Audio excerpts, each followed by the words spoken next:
Je me nomme Madame Diallo Salimatoussi, je suis citoyenne guinéenne. En fait, le sentiment qui m'anime, je suis meurtrie tout au fond de moi. Parce que, étant une citoyenne, je me sens concernée par ce qui se passe en Guinée. Donc, ces assassinats, ce sont des assassinats qu'on peut qualifier de ciblés. Et ce qui se passe en Guinée, ça se passe sous les yeux des institutions internationales qui sont actuellement en séance d'observation en Guinée pour les élections. Donc, ce qui se passe ne reste pas sans mettre en avant tous les crimes qui sont en train d'être commis par l'ancien président, parce qu'on peut le qualifier ainsi. Parce que les forces de l'ordre sont là pour la protection de la population. Mais malheureusement, ce sont ces forces de l'ordre qui sont en train d'ôter la vie à des citoyens. Par exemple, il y a eu un bébé qui a été tué de 3 ans. Mais c'est un être humain qui ne fait même pas la différence entre alpha et cellule. Qu'est-ce que c'est la politique? Et c'est quelqu'un qu'on a trouvé dans sa maison. Cela veut dire que c'est...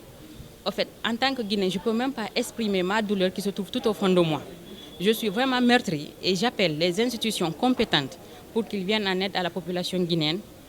Parce que la population guinéenne, pendant 10 ans, a accepté cette souffrance. Pendant 10 ans, nous avons accepté tout ce qui se passe en Guinée. Je pense qu'il est temps que tout le monde réagisse et que tout le monde se lève comme une seule personne pour combattre ce régime.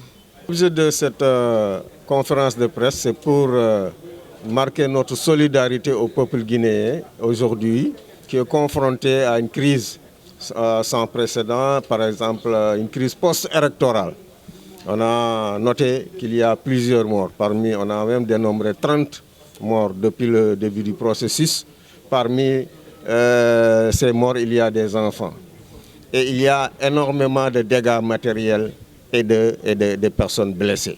C'est pour cela que nous, en tant que société civile sénégalaise, on s'est mobilisés comme pour une seule voix, dire non à ce qui se passe en Guinée, mais également interpeller la communauté internationale. Parce qu'aujourd'hui, la communauté internationale semble être même en train de cautionner ce qui se passe par ce mutisme de la communauté internationale, demander à ce que le président Macky Sall puisse porter notre voix auprès de ses pairs pour que la question de la crise en Guinée soit portée devant la CEDEAO.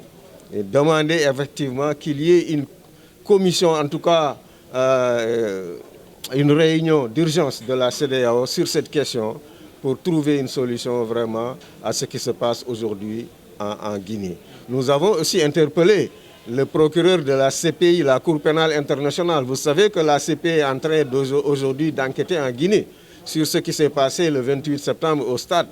Maintenant, nous demandons à ce que le procureur étende ses préoccupations à ce qui se passe durant la contestation du 3e mandat en Guinée, depuis le début. Donc, ça, ce sont des interpellations que nous sommes en train de faire en direction de la communauté internationale, mais en direction également de la société civile ouest-africaine pour que, comme l'a dit tantôt mon collègue, pour qu'on puisse ensemble se mettre dans une seule entité pour dire non à ce qui se passe dans la sous-région, surtout combattre la velléité du 3e mandat, pour que la question du 3e mandat, comme l'a dit tantôt Mouniaï, soit résolue au niveau même de l'instance de la CEDEAO, pour que ce soit intégré dans les instruments de la CEDEAO qui va engager tous les États, pour qu'au moins qu'on puisse en finir avec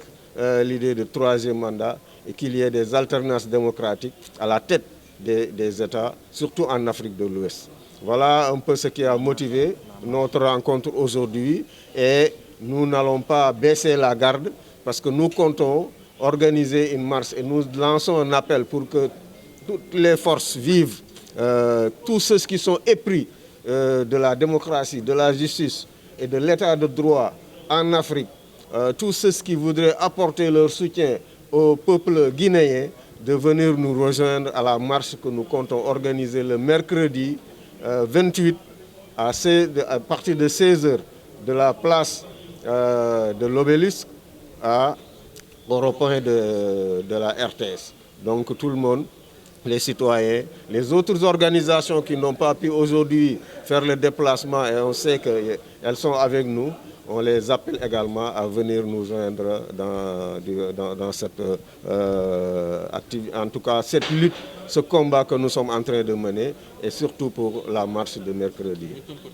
Une directive, ou si on l'intègre dans le protocole additionnel de la CEDEAO sur la démocratie et la bonne gouvernance, ça permet d'épargner les générations à venir, au moins par rapport à cette question. Parce que c'est vraiment dommage qu'à la veille d'élection, au lieu de parler de programmes de société, au lieu de parler de projets de société, de programmes de développement, que les Africains parlent, tournent le débat autour de la question des mandats. L'Afrique a besoin de débats, de programmes de développement. L'Afrique a besoin de programmes d'émergence, de débats autour de programmes d'émergence, mais pas toujours sur les questions de mandat. C'est pourquoi nous avons tenu cette conférence de presse en tant que société civile sénégalaise, parce que nous sommes aussi société civile africaine, pour déplorer ce qui se passe en Guinée et faire aussi des propositions durables sur la question.